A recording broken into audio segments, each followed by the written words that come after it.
دور دراز سے آئے ہوئے مہمانان اعظام اور گلشن دارالعلوم کے نوشگفتہ پھولوں، آج 15 اگست 2022 کو ہم سب ہندوستانی آزادی وطن کی 76ویں سالگرہ منا رہے ہیں۔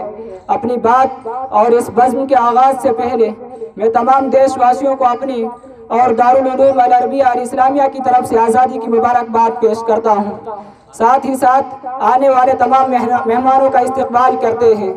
محترم حضرات، ہم سب جانتے ہیں کہ 1947 کو ہمارا پیارا وطن ہندوستان انگریزوں کے ناپاک چنگل سے آزاد ہوا اور یہاں کے بسنے والے سبھی رنگ و نسل کے لوگوں کو آزادی کی زندگی میسر آئی۔ آزادی انسان کا فطری حق ہے۔ سارے انسان ایک ماں باپ کی اولاد ہے۔ سب کو آزاد فضا میں سانس لینے کا حق ہے، لیکن اگر کوئی حکومت یا فرد اپنے جاہ و جلال اور مال و دولت کے باعث چاہے کہ لوگ اس کی غلامی کریں تو لوگوں اور قوموں کی بغاوت انہیں کہیں کا نہیں چھوڑتی۔ چنانچہ جب تن کے گورے من کے کالے انگریزوں نے ملک ہندوستان پر اپنا تسلط قائم کر لیا تو 1750 میں نواب سراج الدولہ سے لے کر 1947 تک مسلسل قربانی اور مشکلات کا دور چلا۔ ان کے خلاف آوازیں اٹھی، خفیہ پلاننگ ہوئی، پرامن احتجاجات درج ہوئے، جنگ و جدل کا دور چلا۔ ملک کے طول و عرض میں سینکڑوں میدان جنگ خون سے سرخ ہوئے، لاکھوں لوگوں کو تختہ دار پر چڑھایا گیا، ہزاروں علماء کرام کو آگ میں ڈال کر سزائے موت دی گئی۔ بالآخر غیر ملکی انگریز ملک سے نکل جانے پر مجبور ہوئے اور پورے ملک کے ہر گوشے میں آزادی کے ترانے گائے گئے۔ اور آج ہم ایک بار پھر اسی آزادی کی خوشیوں کو محسوس کرتے ہوئے 76واں جشن آزادی منا رہے ہیں۔ آزادی کے بعد سے آج 75 سال کے عرصے میں ملک میں جو حالات پیدا کیے گئے اور ایک خاص کمیونٹی کے ساتھ یعنی مسلمانوں کے ساتھ جو ناانصافی اور سوتیلا سلوک کیا گیا، اس کو نہ چھیڑتے ہوئے یہ بات کہنا چاہتا ہوں کہ اس پورے 250 سالہ جہد مسلسل میں سب سے زیادہ بے لوث قربانیاں مسلمانوں کی طرف سے دی گئی۔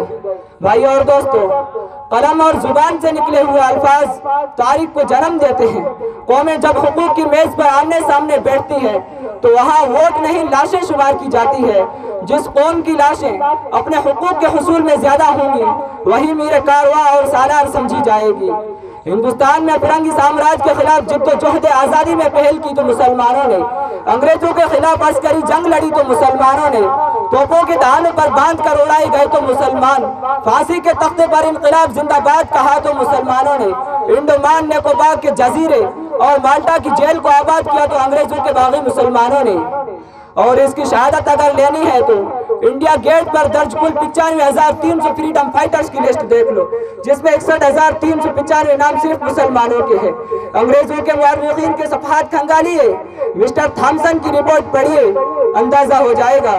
لیکن پتا پتا بوٹا بوٹا حال ہمارا جانے ہے، پتا پتا بوٹا بوٹا حال ہمارا جانے ہے، جانے نہ جانے گل ہی نہ جانے باؤ تو سارا جانے ہے۔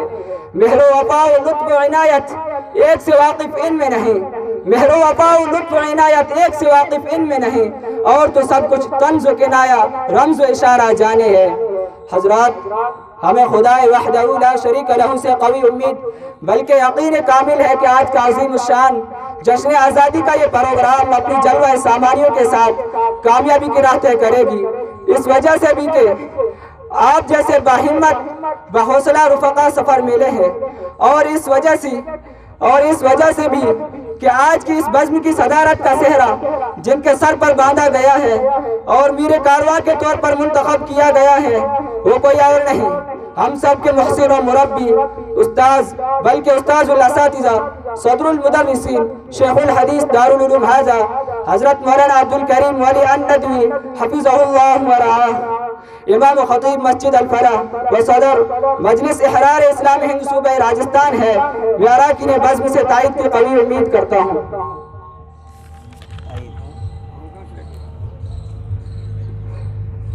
اب بغیر کسی تاخیر اور مزید سمے خراشی کے باقاعدہ اس جشن کا آغاز قرآن پاک کی چند آیات کی تلاوت سے کیا جائے، جس کے لیے میں دعوت دیتا ہوں محمد اشرف صلی اللہ علیہ وسلم کو وہ تشریف لائے اور بزم کا آغاز فرمائے۔